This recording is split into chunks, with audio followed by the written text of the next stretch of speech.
I haven't made any videos on this aquarium yet. I honestly wasn't really planning on making any videos about this one. A couple months ago, I adopted a 45-gallon fish tank, fish included, and I would like to show it to you while I tell you the story of how I got it, as well as my future plans for it.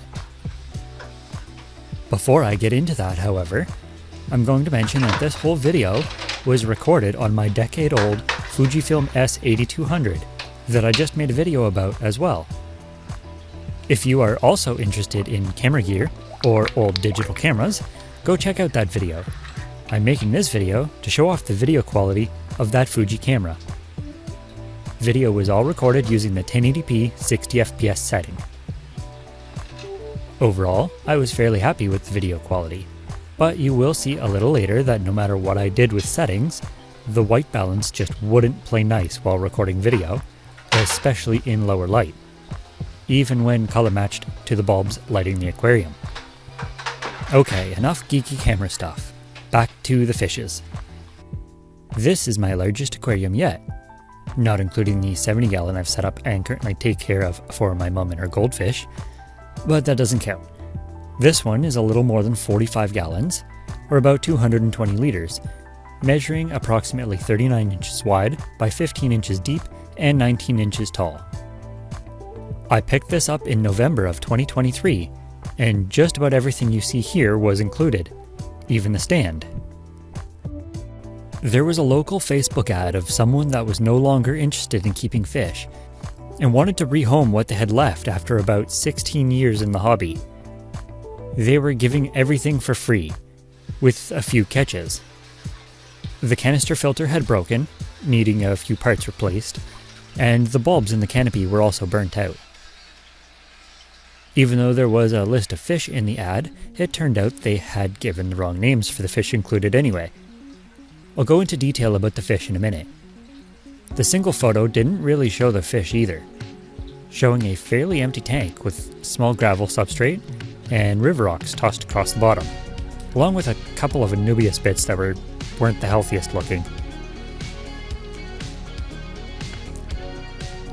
When I showed up, the tank was already drained with just the gravel left, and the rocks in a bucket. There was also another bucket with a bunch of driftwood, and a bag full of extra vacuums, food, and medicine, which was a nice bonus I didn't expect. And in a third bucket were the fish, with the rocks that had Anubias stuck to them. Though at first I couldn't find all the fish they had said were in there.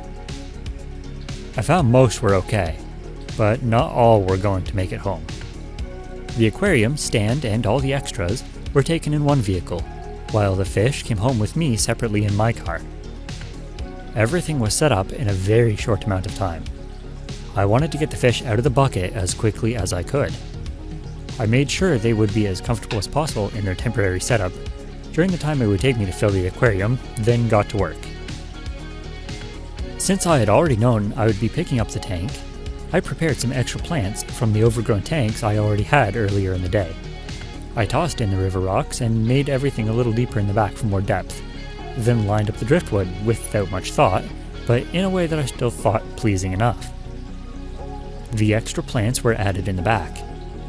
Treated water was then added, along with a hang-on back filter I already had, filled with media from other season tanks to help kickstart things since this tank's cycle was completely restarted. I then added in the fish.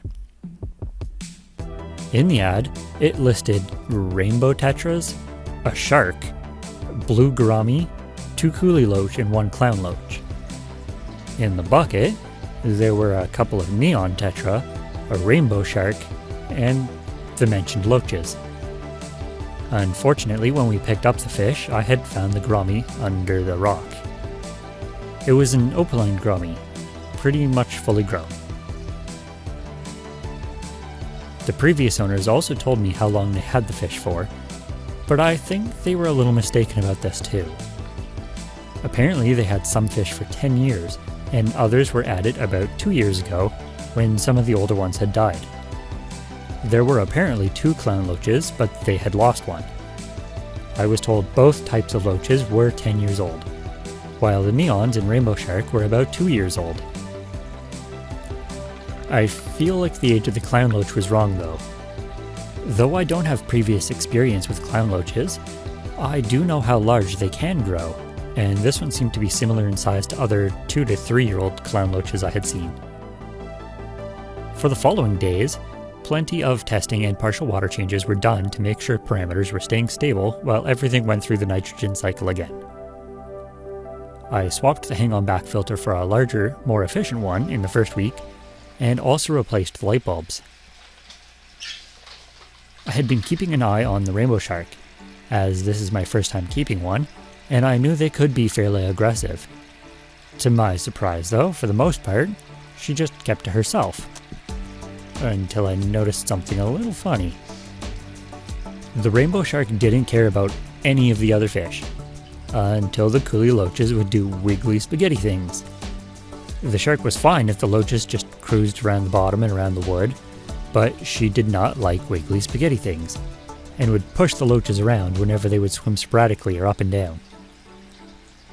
There was never any harm done, and no biting or nipping, but still because of this, I rehomed the kuhli loaches into my other community tank I keep. I had always planned to get some kuhlis eventually anyway. That just left a couple neon tetras, the rainbow shark and a clown loach. I left things as is for a while, other than adding a small clown pleco that was also in need of a larger home. After a couple months had passed, I had decided it was time to add some more life. I had thought of a couple different options for fish to put in here, to go along with the shark, but in the end just chose to keep things simple, and just build a larger school of neon tetras to go with the few included. I had traded some of my plants that I had grown in other tanks to the local pet store for a couple more neons to start things off. I also decided that I wanted to add another different plant, and chose a cryptocorn, as they are one of my favorites and just the right size for what I was looking for. I'm quite happy with how everything looks, and everything seems to be doing well. There was some initial algae growth, but that wasn't really a problem with the clown pleco. The plants are already showing new growth too. I know eventually the clown loach will get too large for this tank. When that time comes, he will be rehomed either by other people I know with larger tanks, or maybe I will just get an even larger tank myself at some point. For now, Loachy can stay. The shark only really shows any aggression around feeding time. She will try to push the clown loach around, but neither of them are ever injured by each other. Each of the fish have their own little hidey house, one cave under each bit of driftwood. When it comes to future plans for this tank, I am in the process of slowly adding more neon tetras. The local fish store hasn't been able to get any the past couple weeks due to weather and availability from the supplier, but I do have plans for a decent sized school of 15 to 20 neons. Lastly, once I've got a school of neon tetra, I think I would like to add a new blue gourami too, as I was pretty excited at the thought of a new gourami when adopting this tank. I won't be getting another opaline gourami however, as I don't really want something that large or aggressive. Instead, I think that a powder blue gourami would be a great final addition. I'll make another update video after the final fish has been added, so if you would like to see how things turn out, subscribe to my channel and hit the bell icon so you'll be notified when that happens. I'm personally more of a fan of nanofish, even when getting larger aquariums. I like the look of a large school of smaller fish rather than keeping larger fish. The rainbow shark is now the largest fish I have, at least until the clown loach grows, and I don't have any plans on keeping other larger fish in the future. Let me know down in the comments if you'd rather have lots of smaller fish, or a larger, more personable fish. That's going to be it for this video on my 45-gallon community tank. Stay tuned if you'd like to see future updates, but for now, thanks for watching.